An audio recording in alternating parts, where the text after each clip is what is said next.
Morning. Davide, buongiorno.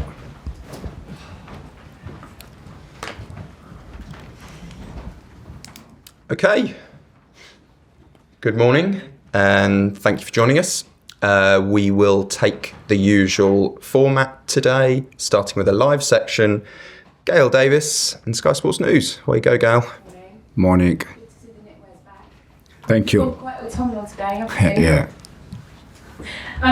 Tell us then, as we sign off for this kind of section of games into another international break, how do you reflect on those first few weeks? You thought, are your team where you thought they'd be in terms of performance and points? I think we start very, very well in terms of results and performance. The first 4 or 5 games, and then probably the rest of the game we didn't get the points that we want for sure, but we already analyzed the reason why. Again, I think most of the game where we didn't get the points is because they were game very complicated for us in terms of, again, unfortunately, red card. But no doubt that also the injury situation, we have in this moment I think 8 players out, so it's a mix of combination, but we don't have any doubt that slowly we're gonna be again where we need to be. And I know that you've spoken a lot about discipline, 25 yellows and 3 reds I think in your 9 games, and I remember speaking to Mikel Arteta about it, and he said actually he chose not to speak too closely to his players about it because it almost becomes more of a thing. What's your approach with your players in terms of crossing that line? Because as you said, it's costing you games. Yeah, you have to analyze case for case. When it's a red card for bad intention or for bad discipline, it's different compared to Man United red card or Brighton red card. In that case, it's just the decision that you have to take in 2 seconds, 3 seconds. Do I do foul or not? It's difficult. So we analyze case for case. Again, I don't see any discipline problem. Even if we consider, I think, 3-4 red card, that is not something normal. But again, it's for different reason. You talked a lot over the past few weeks about solving problems and conundrums that you've got with so many players out. How do you approach putting together a defensive unit for the weekends against a side that maybe hasn't hit the heights we expect, but what sort of players are you thinking? Are you thinking outside of the box? Are you just going to have to trust some of those youngsters in your squad on Saturday afternoon? No, but I think it's a fact that I really trust the young players, not just the young players that we buy, also the young players from the academy. Again, we give games last year to Josh Achipong, having players on the bench, senior players. So that show that I trust young players. The same thing happened with Tai. So I really trust all the players we have. As you said, in this moment we have, I think, 4 or 5 defenders out. But we're going to try to adapt and find the right solution for tomorrow game. Just finally for me, I think about 3 weeks ago you said that it would be impossible for anybody to stop Liverpool. You must misunderstanding me. If you review the interview, I said if they continue in the same way, that there were 5 games, 5 wins. So if a team continue to win. You still said the words, they'll be impossible to stop. So I wondered... It's impossible to catch. Impossible to catch. But you haven't had my question yet, so you don't have to. Sorry. I tend to find that a little bit more useful. Impossible to catch. Do you feel the last week has shown that there is a vulnerability about Liverpool this season? There is vulnerability about any team in the world, not just Liverpool. But if a team win all the games, it's impossible to catch them. When we did the interview, after 5 games, they had 50 points. My words was, if they continue in the same way, it's impossible to catch them. Now, they lost 1 game, 2 games, that show that there is vulnerability. And this is something, this is something for me from not just Liverpool, from all the teams in the world. So, and then the Premier League, you know how difficult it is, and you can draw points against any team. Thanks, Gail. Soraya? Morning. When we spoke last season, you said the performances against Liverpool, particularly the away game, was one of the best you played. Slot also agreed. He said it was one of the most challenging games last season at Anfield. What have you learned about Liverpool from playing them last season to this season, and what do you think it is about this fixture that makes Chelsea play their best? Yes, we played both games, I think, against Liverpool very good. Unfortunately, we lost there and we won at home. But every game is different, especially from one season to the other one is different. We're gonna try to prepare the game in the best way we can for tomorrow. Try to win the game. But again, I think even if in the last 1 or 2 games they draw points, but they show the reason why they won last year the Premier League, and they're gonna be there until the end. I want to touch on your box high line. You had some success with it last season where your defenders looked to put players offside on the edge of the box. Some teams have sort of exploited this now. They've timed their attack at the back post in open play at set pieces. We've seen some goals be conceded at the back post. How do you reduce the risk of that, especially when you've had to rotate your defenders? How do you work on that in training? Yeah, it's just to try to continue to evolve.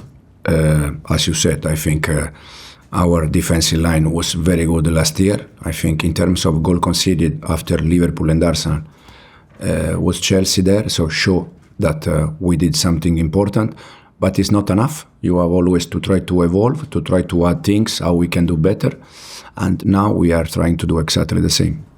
Positively, Badiashile returned. He was so strong winning his duels, he was helping the team out a lot, he was the first to step out in front of the press. He looked very sharp. Can you talk about his return and how you think he can tactically help the team coming back into defence? Yeah, it's since I joined the club, every time I spoke about Benoit, I always said that for me personally, it's an important player. He's a very good player. Unfortunately, he has been injured a few times since I joined the club. But again, even before the last injury, he was playing almost every game before in a Club World Cup, and then got injury against Benfica.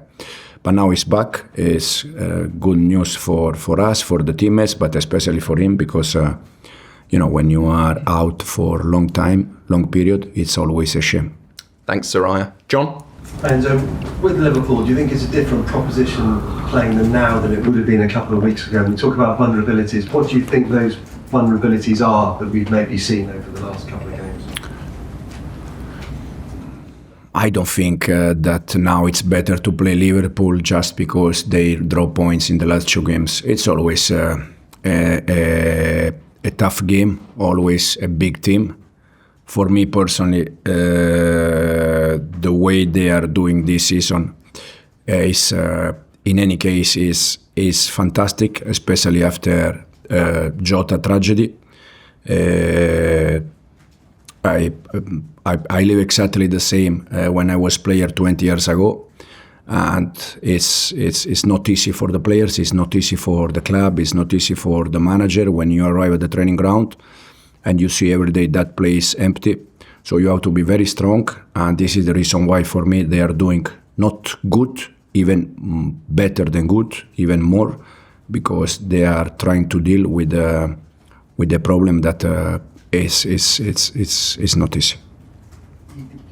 You talked about the season so far. How would you describe it for you personally? Has it been enjoyable? Has it been frustrating? How would you? No, enjoyable. For sure. I would like to have all my players available because that is a nice job for me. That you can decide which one is the best for that game. But overall, has been enjoyable.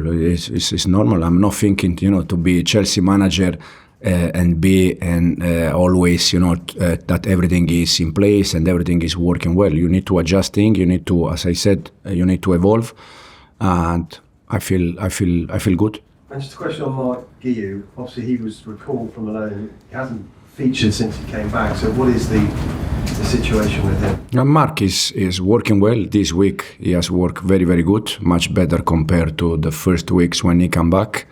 But for sure, he's going to get minutes with us, and he's going to play games.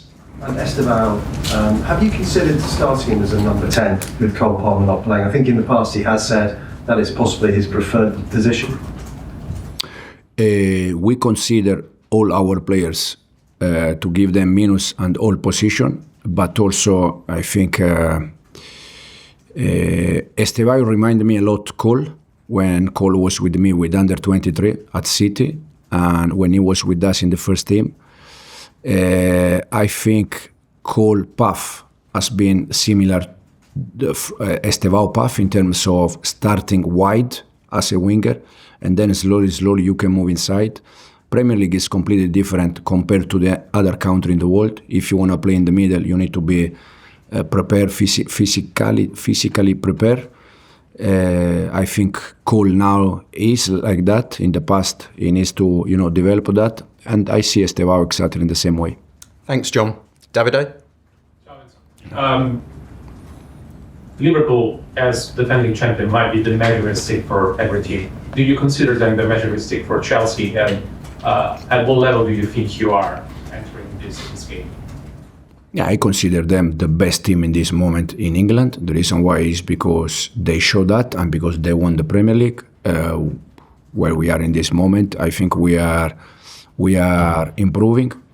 We are trying to solve problems in terms of find solution. But for sure, I think, as I said at the beginning of the press conference, I think at the end we're gonna be there close. Rob? Hi, with Marc Guiu, is there a risk that his development is being risked or compromised by having another season on the bench when you presumably would have been playing quite regularly these days? That obviously was the plus plan initially. So is there a risk to the development that the club had planned for him?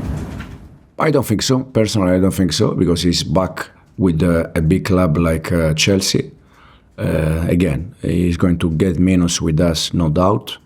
And also, for me, the development of a young player is not just about the game when you are so young. It's also about the training session and the day by day. And I think it's important that he is with us and is working with us. And time for one more question. Simon? Enzo, just the basic one on team news, if there's any sort of update on that, and is the whole sort of still, for example, due to come back?